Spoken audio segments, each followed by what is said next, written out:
میرے محترم عزیز و دوستو بزرگوں بھائیوں، اسلامی مہینوں کی ابتدا محرم سے ہوتی ہے اور انتہا ذی الحجہ پر ہوتی ہے۔ اگر دیکھا جائے تو ابتدا میں بھی قربانی ہے اور انتہا میں بھی قربانی ہے۔ حضرت ابراہیم علیہ السلام کو جب آگ میں ڈالا جا رہا تھا تو اس دن 10 محرم کا دن تھا، اور حضرت اسماعیل علیہ السلام کو جب قربانی کے لیے پیش کیا جا رہا تھا تو وہ بھی 10 ذی الحجہ تھا۔ تو ابتدا بھی قربانی کی یاد، انتہا میں بھی قربانی کی یاد۔ اگر اس سال کو 2 حصوں میں تقسیم کر دیا جائے تو 2 شش ماہیاں بن جاتی ہیں۔ پہلی شش ماہی میں اللہ نے انعام عطا فرمایا، انعام بھی ایسا عطا فرمایا کہ اس سے پہلے بہت سارے انعامات دیے، بہت ساری نعمتیں دی، لیکن کسی نعمت کے دینے پر احسان نہیں جتلایا۔ وہ انعام اور احسان کیا دیا؟ وہ ایسا انعام، ایسا احسان کیا کہ اس انعام کے دینے سے پہلے اللہ تعالیٰ نے احسان بھی جتلایا، یا اس انعام کا احسان بھی جتلایا۔ وہ حضور نبی کریم صلی اللہ علیہ وسلم کا مبعوث کرنا ہے۔ اللہ فرماتے ہیں لقد من اللہ علی المؤمنین، اللہ نے مومنوں پر احسان کیا، اذ بعث فیہم رسولا۔ تو پہلی شش ماہی میں اللہ نے حضور نبی کریم صلی اللہ علیہ وسلم کی صورت میں، آپ کی شکل میں ہمیں انعام دیا۔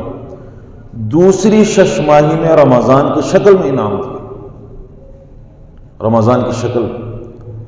تو یہ رمضان اللہ کا انعام ہے ان کے لیے جو رمضان کی قدر کرنے والے۔ رمضان بنا ہے را میم ضاد سے مل کر، را میم اور ضاد، اس کا مادہ بنتا ہے رمضا۔ رمضا کا مطلب ہے تپش، جلنا، جلانا۔ تو رمضان اپنے اندر اتنی طاقت رکھتا ہے، اتنی قوت رکھتا ہے کہ جو رمضان کو صحیح طور پر گزارتا ہے تو رمضان کی تپش اس کے گناہوں کو جلا کر راکھ کر دیتی ہے، یا رمضان کا نور اس کے گناہوں کو بے نور کر دیتا ہے، یعنی ختم کر دیتا ہے۔ تو یہ رمضان کا مہینہ میرے بھائیوں آ رہا ہے اور یہ بڑی ہی برکتوں والا مہینہ ہے۔ حضور نبی کریم صلی اللہ علیہ وسلم نے اس مہینے کو کئی ناموں سے پکارا ہے۔ شہر رمضان، شہر عظیم، شہر مبارک، شہر المواسات، شہر الصبر۔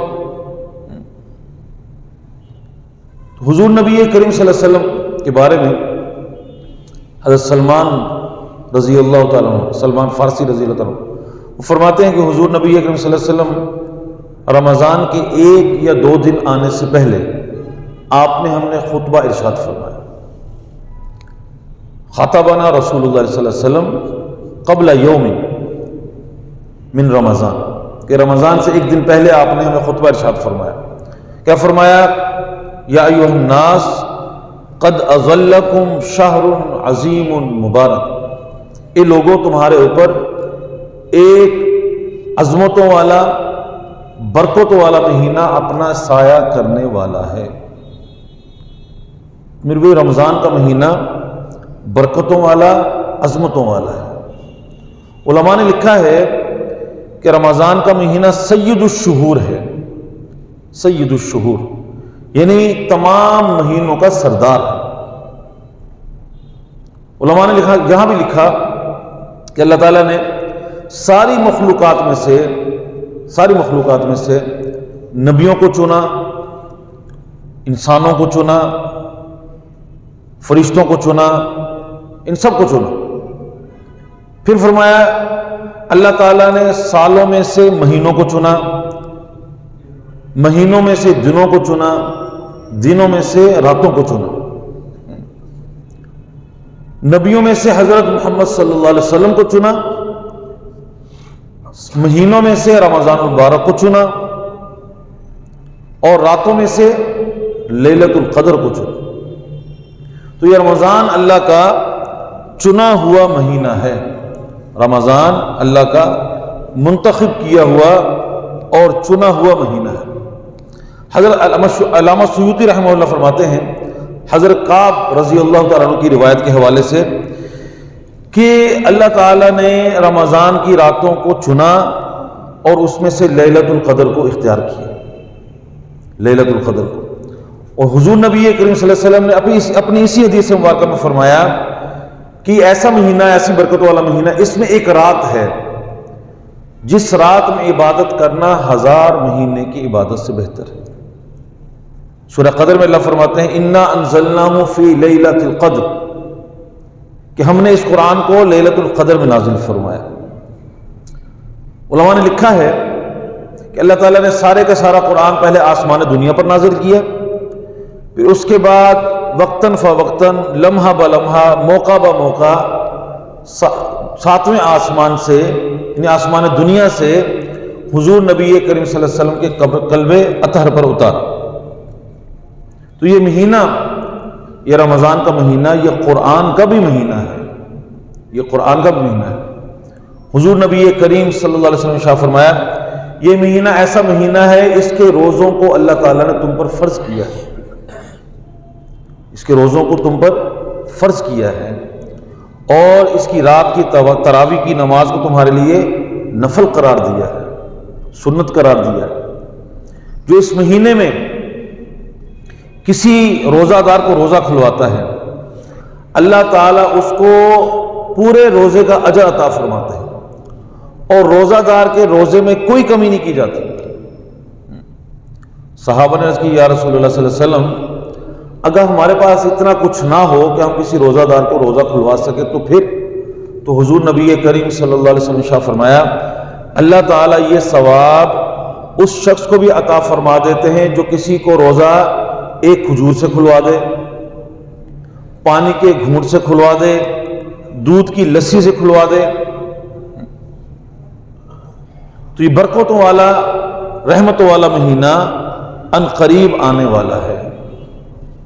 حضرت ابو ہریرہ رضی اللہ عنہ فرماتے ہیں کہ حضور نبی کریم صلی اللہ علیہ وسلم شاہ فرمایا الصلوات الخمس والجمعۃ الی الجمعہ والرمضان الی الرمضان مکفرات ما بینہن، پانچوں نمازیں جمعہ سے جمعہ، ایک رمضان سے دوسرے رمضان تک، اگر آدمی کبیرہ گناہوں سے بچتا رہے، کبیرہ گناہوں سے بچتا رہے، تو یہ درمیان کا وقت جو ہے، یعنی ایک نماز سے دوسری نماز تک، دوسری سے تیسری تک، تیسری سے چوتھی تک، اس طرح ایک جمعے سے دوسرے جمعے تک، ایک رمضان سے دوسرے رمضان تک، ان تمام درمیان کے اوقات میں اگر وہ کبیرہ گناہوں سے بچتا رہے اللہ تعالیٰ اس کے باقی سارے گناہ معاف فرما دیتے ہیں،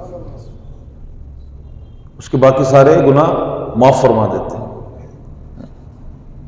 جو نمازوں کا اہتمام کرے، جمعے کا اہتمام کرے، رمضان کے روزوں کا اہتمام کرے، تو یہ سارے کے سارے اعمال اس کے گناہوں کی بخشش کا ذریعہ بن جاتے ہیں۔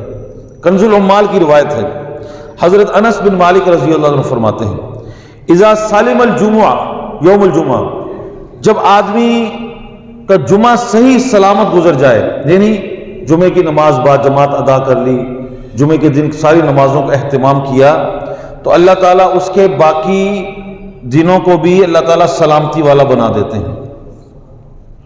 اور فرمایا اذا سالم الرمضان، اگر رمضان اس کا صحیح گزر جائے کہ رمضان میں روزوں کا اہتمام کیا، نمازوں کا اہتمام کیا، ذکر و عبادت کا اہتمام کیا، تو اللہ تعالیٰ باقی سارا سال بھی اس کے لیے سلامتی والا بنا دیتے ہیں۔ تو فضائل اسی کے لیے ہیں جو اعمال کو اختیار کرنے والا ہے، فضائل اسی کے لیے ہیں جو اعمال کو اختیار کرنے والا ہے۔ حضرت امام ربانی مجدد الثانی رحمہ اللہ فرماتے ہیں رمضان کا مہینہ آنے والے سال کا نمونہ ہوتا ہے، رمضان کا مہینہ آنے والے سال کا نمونہ ہوتا ہے۔ مطلب کیا ہے؟ آدمی جس طرح رمضان گزارے گا اگلا سال بھی اس کا ویسا ہی گزرے گا،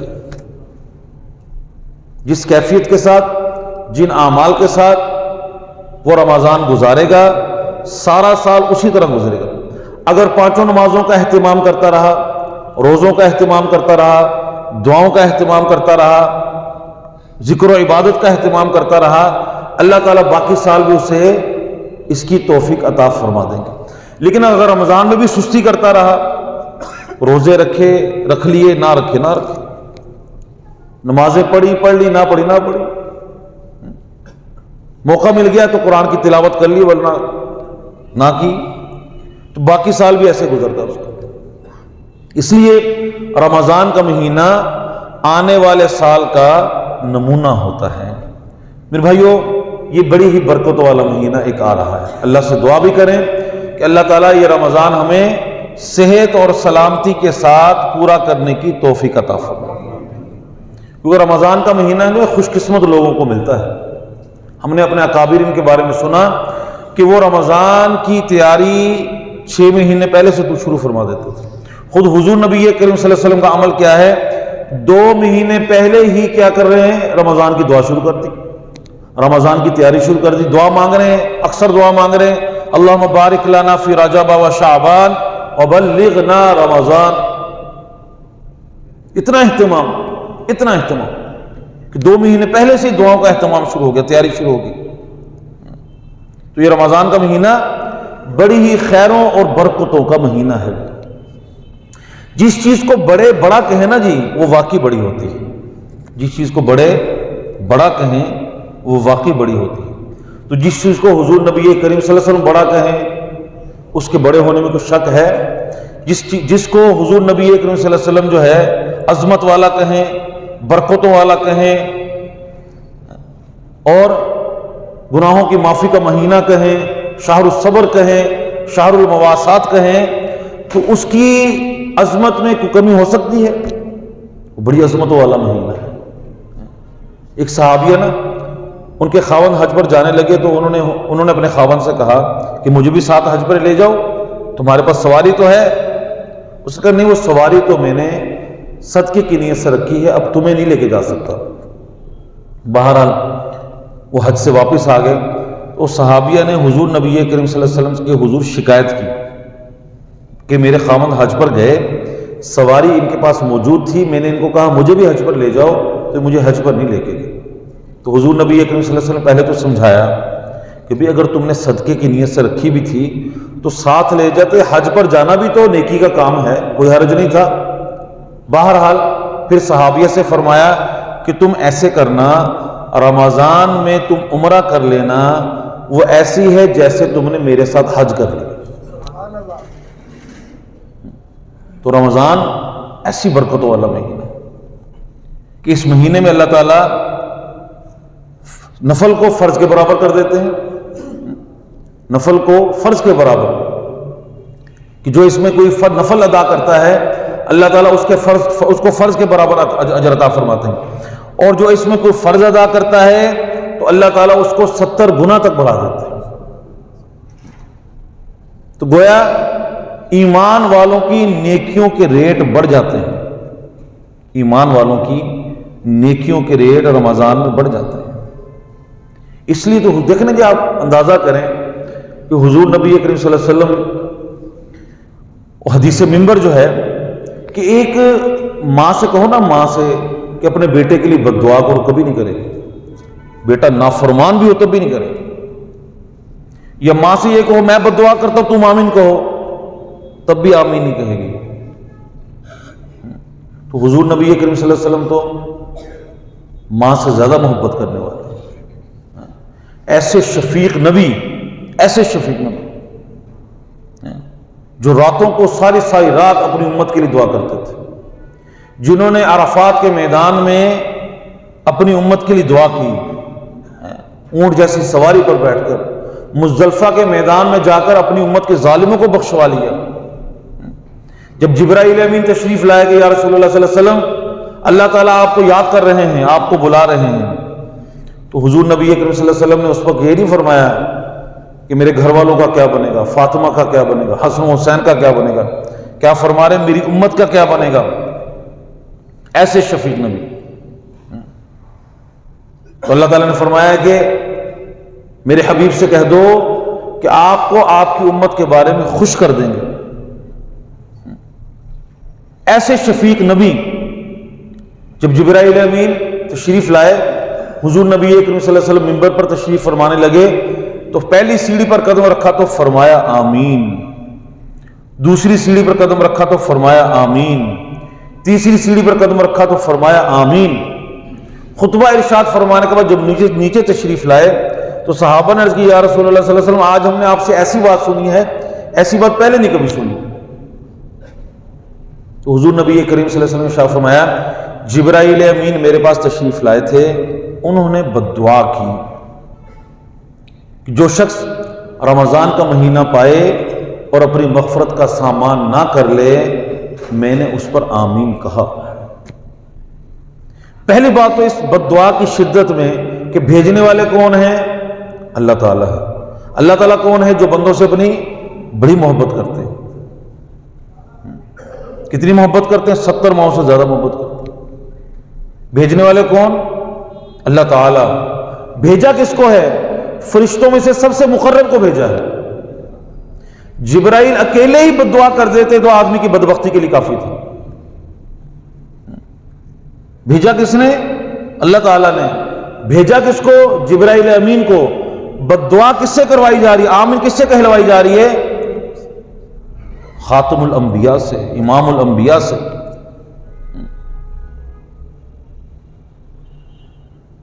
اتنی شدت، اتنی سختی اس بد دعا میں کہ ہم اس کا اندازہ نہیں کر سکتے۔ اس کا مطلب یہ بنتا ہے کہ رمضان میں مغفرت نہ کروانا یہ بڑی ہی بدبختی کی بات ہے۔ اس سے بڑا خسارہ اور نقصان کو ہو سکتا ہی نہیں۔ اس کا مطلب یہ نکلتا ہے، جتنی شدت اور سختی والی بد دعا ہے، اس کا مطلب یہ نکلتا ہے کہ رمضان میں بھی اگر آدمی کی مغفرت نہ ہوئی نا جی، اس کی تباہی اور بربادی میں کوئی شک نہیں ہے۔ دوسرے بھائیو، یہ رمضان کا مہینہ اپنی برکتیں سمیٹے ہوئے ایک مرتبہ پھر ہماری زندگی میں آ رہا ہے۔ کنز العمال کی روایت ہے کہ حضور نبی کریم صلی اللہ علیہ وسلم نے شاہ فرمایا جب رمضان کا مہینہ آتا ہے اذا کان اول لیلۃ من رمضان، اللہ تعالیٰ جب رمضان کا مہینہ آتا ہے، جب پہلی رات ہوتی ہے تو اللہ تعالیٰ شیاطین کو اور سرکش جنات کو قید میں ڈال دیتے ہیں۔ شیاطین کو اور سرکش جنات کو قید میں ڈال دیتے ہیں، اور اللہ تعالیٰ جہنم کے دروازوں کو بند کر دیتے ہیں۔ پورا مہینہ ان میں سے کوئی دروازہ کھولا نہیں جاتا۔ جنت کے دروازوں کو اللہ کھول دیتے ہیں، پورا مہینہ ان میں سے کوئی دروازہ بند نہیں کیا جاتا۔ تو گویا رمضان میں اللہ تعالیٰ جنت کی سیل لگا دیتے ہیں۔ ایک حدیث میں آتا ہے جو رمضان کے مہینے میں جس کی وفات ہو جائے، رمضان کے مہینے میں جس کی وفات ہو جائے، اللہ تعالیٰ اسے سیدھا جنت میں داخل فرما دیتا ہے، کیونکہ جہنم کے دروازے تو بند ہو چکے ہیں۔ اس لیے اس رمضان کی ہم قدر کر لیں، اس رمضان کی ہم قدر کر لیں۔ رمضان سے پہلے اپنے جتنے کام ہیں ان کو ابھی سے سمیٹ لیں۔ کوئی شاپنگ کرنی ہے، کوئی خریداری کرنی ہے، اس سے پہلے کر لیں۔ رمضان کو ہم صرف اللہ کی عبادت کے لیے مخصوص کر لیں۔ حضرت عائشہ رضی اللہ تعالیٰ عنہا سے روایت فرماتی ہیں کہ جب رمضان کا مہینہ شروع ہوتا تھا تو حضور نبی کریم صلی اللہ علیہ وسلم شد میزارہ، اپنی کمر کو کس لیتے تھے۔ آدمی کے کچھ کام کرنا ہو نا ذرا اہتمام کے ساتھ، کہتے اس نے تو اس کام کے لیے کمر کس لی اپنی، تو حضور نبی کریم صلی اللہ علیہ وسلم اپنی کمر کو کس لیتے تھے، اور جب تک رمضان گزر نہیں جاتا تھا بستر پر تشریف لاتے تھے۔ اتنا اہتمام رمضان کا۔ تو یہ رمضان کا مہینہ میرے بھائیوں اپنی برکتیں لیے ہوئے آ رہا ہے۔ حدیث مبارکہ میں آتا ہے رمضان کی ہر رات میں فرشتہ اعلان کرتا ہے یا باغی الخیر اقبل وابشر، اے خیر کے متلاشی تو اور خیر کے کاموں میں آگے بڑھ، اور جب تو خیر کے کام کر رہا ہے تو جنت کی خوشخبری بھی سن۔ یا باغی الشر اقصر وابصر، اور اے شر کے متلاشی تو اپنے اس فعل سے باز آ جا، تو اپنے اس فعل سے باز آ جا، کیونکہ تیرا یہ کام یہ شر والا کام، یہ گناہوں والا کام، یہ تیرے لیے نقصان اور خسارے کا باعث ہوگا۔ تو یہ رمضان کا مہینہ دعاؤں کی قبولیت کا مہینہ ہے، دعاؤں کی قبولیت کا مہینہ۔ تو اللہ تعالیٰ اس مہینے میں گویا نیکی کرنا بندے کے لیے آسان فرما دیتے ہیں۔ جو شیاطین کو قید میں ڈال دیا، سرکش جنات کو قید میں ڈال دیا، تو نیکی کرنا آسان ہو جائے۔ آپ دیکھتے ہیں، خود تجربہ کرتے ہیں کہ اگر فجر کی نماز میں عام ہمارے 1-2 صفحے ہوتی ہیں، تو رمضان میں پوری مسجد بھری ہوتی ہے۔ جمعے کے دن تو جگہ نہیں ملتی۔ وجہ کیا ہے؟ نیکی کرنا آسان۔ لیکن پھر بھی رمضان میں کچھ لوگ گناہ کر رہے ہوتے ہیں۔ سوال تو پیدا ہوتا ہے، جب شیاطین بھی پکڑ لیے گئے، جنات بھی پکڑ لیے گئے، تو اب گناہ کیوں ہو رہے ہیں؟ اس کے علماء نے کئی جواب دیے ہیں۔ ایک جواب تو یہ دیا کہ اللہ تعالیٰ بڑے بڑے شیطانوں کو قید میں ڈال دیتے ہیں، جو چھوٹے شتونگڑے ہوتے ہیں نا، شتونگڑے، وہ ہمیں بہکا دیتے ہیں، اور ہم اتنے کمزور ایمان والے ہیں کہ شتونگڑے بھی ہمیں بہکا لیتے ہیں۔ دوسرا جواب یہ دیا کہ جو برا دوست ہوتا ہے، برا دوست، وہ بھی آدمی کو گناہوں پہ لگا دیتا ہے۔ یار بد مارے بد سے زیادہ خطرناک ہوتا ہے، یعنی برا دوست سانپ سے بھی زیادہ خطرناک ہوتا ہے۔ تیسرا علماء نے جواب یہ دیا کہ رمضان سے پہلے کیونکہ ہم گناہ کرتے رہے، گناہ کر کر کے ہم گناہوں کے اتنے عادی ہو چکے ہیں کہ گناہ چھوڑنا ہمارے لیے مشکل ہو گیا۔ جیسے آپ لوہے کو بھٹی میں گرم کریں نا جی، تو اس کو بھٹی سے جب نکالیں تو فوراً ٹھنڈا نہیں ہوتا، وہ کچھ ٹائم لیتا ہے ٹھنڈا ہونے کے لیے، کچھ دیر کے بعد ٹھنڈا ہوتا ہے۔ تو ہم نے بھی گناہوں کی بھٹی میں 11 مہینے اپنے آپ کو جلایا ہے۔ 11 مہینے تک گناہوں کی بھٹی میں ہم اپنے آپ کو جلایا ہے، تو ایک مہینے میں وہ گرمی ختم ہی نہیں ہوتی۔ وہ گناہوں کی گرمی ایک مہینے میں ختم نہیں ہوتی۔ اس لیے فرمایا اس مہینے کے 3 حصے ہیں، اولہ رحمت واوسطہ مغفرۃ وآخرہ عتق من النار۔ پہلا حصہ کیا ہے؟ رحمت ہے۔ جو تو نیکی کی زندگی گزارتے رہے، تقوی کی زندگی گزارتے رہے، رمضان شروع ہوتے ہی ان کے لیے رحمت کا معاملہ شروع ہو جاتا ہے، ان پر رحمتوں کی برسات شروع ہو جاتی ہے۔ اور جو کبھی نیکی کر لی، کبھی گناہ کر لیا، کبھی نیکی کر لی، کبھی گناہ کر لیا، تو ان کا پہلے عشرے میں جب ان پر رحمت نازل ہوتی ہے تو یہ گناہوں سے کچھ تھوڑا سا اجتناب شروع کرتے ہیں، تو دوسرے عشرے میں ان کی مغفرت ہو جاتی ہے۔ اور جو ہمارے جیسے بالکل گناہ گار ہوتے ہیں،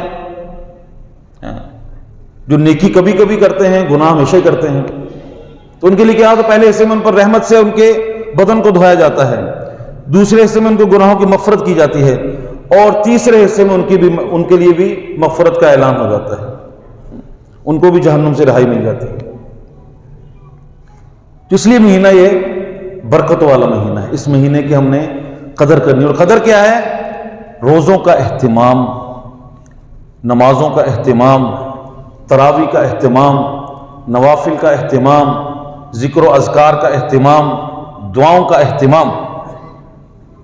حضور نبی کریم صلی اللہ علیہ وسلم نے شاہ فرمایا، ثلاث دعوات لا شک فی اجابتہن، 3 دعائیں ایسی ہیں ان کی قبولیت میں کوئی شک نہیں ہے، وہ قبول ہو کر ہی رہتی ہیں۔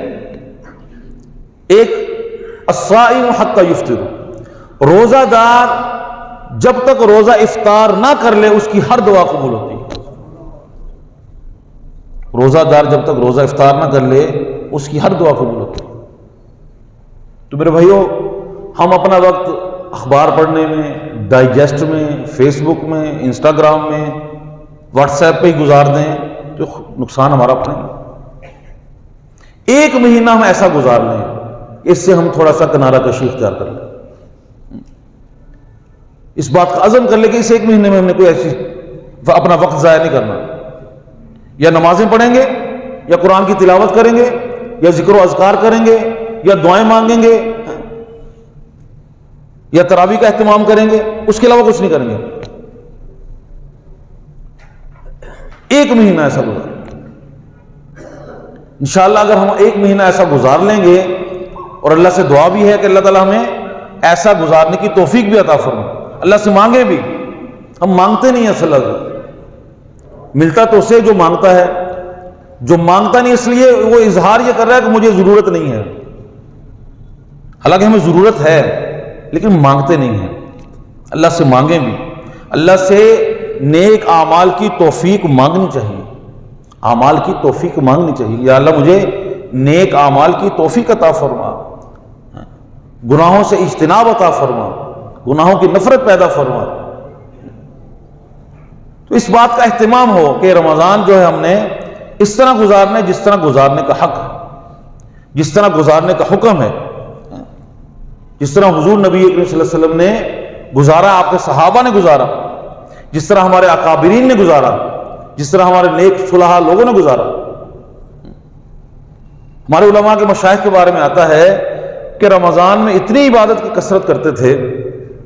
حضرت شیخ زکریا رحمہ اللہ کے بارے میں آتا ہے کہ رمضان میں اتنا اہتمام ہوتا تھا کہ یا تو نوافل میں مشغول ہیں، یا قرآن کی تلاوت میں مشغول ہیں، یا ذکر و اذکار میں مشغول ہیں، کسی سے کوئی بات نہیں ہوگی۔ وہ ملنے آ جائے تو پریشان ہو جاتا تھا، بات کیسے کریں، ٹائم تو مل نہیں رہا بات کرنے کا۔ اتنا اہتمام، کیونکہ ان کو پتہ تھا اس رمضان کی قدر کا۔ ہمارے اکابرین کے بارے میں آتا ہے کہ وہ 6 مہینے تک رمضان کے آنے کی دعائیں مانگا کرتے تھے، یا اللہ رمضان عطا فرما دے، اور جب رمضان چلا جاتا تو 6 مہینے تک اس کی قبولیت کی دعائیں کرتے تھے، یا اللہ ہم سے ہمارا رمضان قبول فرما لے۔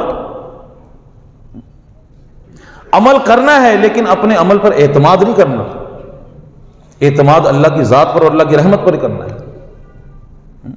حضرت عبداللہ بن مبارک رحمہ اللہ کتنے بڑے محدث ہیں، بڑے بڑے اماموں کے امام ہیں، اتنے بڑے محدث، ان کی کسی حدیث کے بارے میں کسی نے کوئی جرح نہیں کی۔ جب موت کا وقت قریب آیا تو اپنے چہرے کو، اپنے رخسار کو زمین پر رکھ دیا اور زمین کے ساتھ اپنے چہرے کو رگڑنے لگ گئے اور اللہ سے دعا کر رہے ہیں، یا اللہ عبداللہ کے بڑھاپے پر رحم کرنا، عبداللہ کے بڑھاپے پر رحم کرنا۔ یہ نہیں کہہ رہے یا اللہ میں نے اتنی حدیثیں لکھی، اتنی حدیثیں جمع کی، اتنے شاگردوں کو پڑھایا، اتنے دین کا کام کیا، یہ نہیں کہہ رہے۔ کیا کہہ رہے ہیں؟ یا اللہ عبداللہ کے بڑھاپے پر رحم کرنا۔ آج ہم 2 دن تہجد پڑھ لینا، تیسرے دن اللہ کا ولی سمجھنا شروع کر دیتے ہیں اپنے آپ کو۔ دعا مانگتے ہیں تو ذہن میں ہوتا ہے کہ ہماری دعا یہ قبول ہو گئی، بس نہ قبول ہو تو پھر ایک خمار ہوتا ہے ذہن میں، میری دعا قبول نہیں ہوئی۔ اس لیے اعتماد کس پر ہے؟ عمل کرنے کے بعد بھی اعتماد کس پر؟ اللہ کی رحمت پر، اللہ کی رحمت پر اعتماد، اپنے عمل پر اعتماد نہیں ہے، اللہ کی رحمت ہی ہے۔ تو اللہ سے اللہ کی رحمت بھی مانگنا، کیونکہ رحمت کا مہینہ آ گیا ہے، رحمت کا مہینہ آ گیا ہے۔ تو اس مہینے میں اللہ تعالیٰ نیکیوں کی لوٹ سیل لگا دیتے ہیں، نیکیوں کی لوٹ سیل۔ اکابرین سے سنا، بلکہ حضرت علی رضی اللہ عنہ فرماتے ہیں کہ اگر اللہ تعالیٰ نے بندوں کی بخشش نہ فرمانی ہوتی تو اللہ رمضان کا مہینہ نہ عطا فرماتا۔ کیسی بات! رمضان کا مہینہ جس کو مل گیا ہے، اس کا مطلب یہ ہے کہ اللہ چاہتے ہیں میرا یہ بندہ جنت میں چلا جائے، اللہ یہ چاہتے ہیں کہ میرا یہ بندہ جنت میں چلا جائے۔ تو اللہ تعالیٰ نے رمضان کا مہینہ عطا فرمایا دوبارہ، الحمدللہ۔ پچھلے مہینے، پچھلے سال بہت سارے لوگ ہمارے ساتھ تھے، بہت سارے ہمارے عزیز اقارب بہت سارے ہمارے ساتھ تھے، اس رمضان نہیں ہے، اور اگلے رمضان میں بہت سارے ہم میں سے نہیں ہوں گے۔ اس لیے اس رمضان کو اپنا آخری رمضان سمجھ کر گزاریں، آخری رمضان کو موت کا کوئی پتہ نہیں ہے۔ ایک آدمی کو پتہ ہونا جی کہ میں نے کل مر جانا ہے، تو اس کے اعمال کے اندر جو جان اور قوت ہوگی نا، اس قسم کی کیفیت کہ یہ رمضان میرا زندگی کا آخری رمضان، پتہ نہیں دوبارہ ملتا کہ نہیں ملتا، پتہ نہیں دوبارہ نصیب ہوتا ہے کہ نہیں ہوتا۔ اس لیے یہ رمضان کا مہینہ برکت والا، دعاؤں کی قبولیت کا مہینہ ہے۔ دیکھیں نا جی، کوئی اللہ کا ولی آپ سے کہے کہ اس گھڑی میں دعا مانگو، دعا قبول ہوتی ہے، آپ کتنے اہتمام سے دعا مانگیں گے؟ ہمارے کوئی شیخ بڑے بزرگ ہوں، ہمارے استاد محترم ہوں، وہ ہم سے کہیں جی بھی اس گھڑی میں دعا مانگا کرو، کتنا اہتمام کریں گے؟ تو نبیوں کے سردار، امام الانبیاء، خاتم الانبیاء خاتم المرسلین. کیا فرما رہے اللہ تعالیٰ؟ جو روزہ دار کی دعا افطار کے وقت ایک دعا کو ضرور قبول فرماتے ہیں. افطار کے وقت اللہ تعالیٰ روزہ دار کی ایک دعا کو ضرور قبول فرماتے ہیں. تو ہمارا ہے تو افطار کے وقت کیا ہے ہوتا ہے؟ پکوڑے لے آؤ، سموسے لے آؤ، چپس لے آؤ، دہی بلے لے آؤ، آج شربت نہیں بنایا، آج لسی نہیں بنائی. کوئی ایک چیز کم ہو جائے نا جی تمہارا منہ بن جاتا ہے. ایسے ہے کہ نہیں ہے؟ بجائے ان چیزوں کا اہتمام کرنے کے دعاؤں کا اہتمام ہونا چاہیے. دعاؤں کا اہتمام، کیونکہ وہ دعاؤں کی قبولیت کی گھڑی ہے. اگر رمضان گزر جائے اور ہمارے مسئلے حل نہ ہوں، ہماری پریشانیاں دور نہ ہوں، ہمارے اوپر جو مصیبتیں آئی ہوں وہ ختم نہ ہوں، تو قصور کس کا ہے؟ قصور میرا ہے، قصور ہمارا ہے.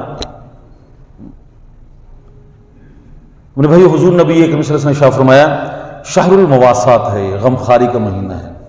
غم خواری کا مطلب یہ ہے جو ہم میں سے کمزور ہیں، جو ناتواں ہیں، جو جس طرح کے اس وقت ملکی حالات ہیں، جو اپنا گھر کا جن کے لیے نظام چلانا مشکل ہو چکا ہے، ان کے ساتھ غم خواری کرنا، ان کے ساتھ غم خواری کرنا، ان کے ساتھ تعاون کرنا، خصوص بالخصوص اپنے فلسطینی بھائیوں کے لیے جو ہم کر سکتے ہیں. ابھی بھی ایسے ادارے موجود ہیں جو وہاں تک امداد پہنچا رہے ہیں. ہمارے حضرت شیخ مفتی تقی صاحب دامت برکاتہم، وہ تو فرماتے ہیں جو نفلی عمرے کر رہے ہیں نا جو عمرے نہ کریں، ان پیسوں کو فلسطینی بھائیوں کے لیے بھیجیں، ان کے لیے خصوصی دعا کریں. ہر سحری میں، ہر افطاری میں، ہر نماز کے بعد اپنے فلسطینی بھائیوں کے لیے دعائیں کریں. اس وقت 80% فلسطینی بھائی ہمارے بے گھر ہو چکے، بے گھر ہو چکے. اور ایک چیز جو سب سے اہم ہے، ایک تو دعائیں کرنی ہم نے اور ان کے ساتھ مالی معاونت کرنی ہے، اور سب سے اہم چیز اسرائیلی یہودی مصنوعات کا بائیکاٹ کرنا ہے. اسرائیلی یہودی مصنوعات کا بائیکاٹ کرنا. لوگ کہتے ہیں جی بائیکاٹ کرنے سے کیا ہوگا؟ میرے بھائیو، بائیکاٹ کرنا حضور نبی کریم صلی اللہ علیہ وسلم کی سیرت اور سنت سے ثابت ہے. حضور نبی کریم صلی اللہ علیہ وسلم بہت سارے مارکے کفار اور مشرکین کی معیشت کو تباہ کرنے کے لیے کیے ہیں. ابو سفیان کے قافلے پر جو تجارتی قافلہ وہ لے کر جا رہا تھا، اس کے قافلے پر جو حملہ کیا گیا ان کی معیشت کو تباہ کرنے کے لیے. اس وقت کوئی ایٹمی اور ہتھیاروں کی جنگ نہیں چل رہی دنیا میں. دنیا میں جو جنگ چل رہی ہے وہ معیشت کی جنگ چل رہی ہے. آپ اندازہ نہیں کر سکتے یہ بائیکاٹ کی مہم سے ان لوگوں کو کتنا نقصان ہو رہا ہے. یہ ہماری ایمانی غیرت کا تقاضا ہے. ابھی ہم نے اپنی رمضان کی بھی شاپنگ کرنی ہے، رمضان کے لیے بہت ساری چیزیں لے کر آنی ہے. اور ایک طبقہ وہ ہوتا ہے جو لوگوں میں راشن تقسیم کرتا ہے. اس بات کا اہتمام کر لیں کہ راشن میں کوئی ایسی چیز نہیں ہمیں خریدنی جو اسرائیلی مصنوعات، جو امریکی مصنوعات ہم نے نہیں خریدنی. پاکستانی مصنوعات اس کے مقابلے میں موجود ہیں، تو ہم کیوں اسرائیلی مصنوعات کو خریدیں؟ اس بات کا عزم اور ارادہ بھی کریں اور اللہ سے دعا بھی کریں اللہ تعالی ہمارے ان بھائیوں کی بھی مدد کرے. یہ رمضان ان کا بغیر چھت کے گزرے گا، بغیر کسی سہارے کے گزرے گا. ہونا تو یہ چاہیے تھا کہ ہم کمزور ایمان والے ہیں، ہماری حالت تو یہ ہوتی ہے ہم رو رو کے اللہ سے ان کی مدد مانگتے، کمزور ایمان والے ہیں. بہرحال پھر بھی ان کے لیے دعاؤں کا اہتمام بھی کریں، رمضان میں ان کے لیے دعائیں بھی کریں، مالی معاونت بھی کریں، اور ان کی مصنوعات کا، یہودی مصنوعات کا بائیکاٹ بھی کریں. اللہ کریم جو کچھ کہا اس پر عمل کرنے کی توفیق عطا فرمائے.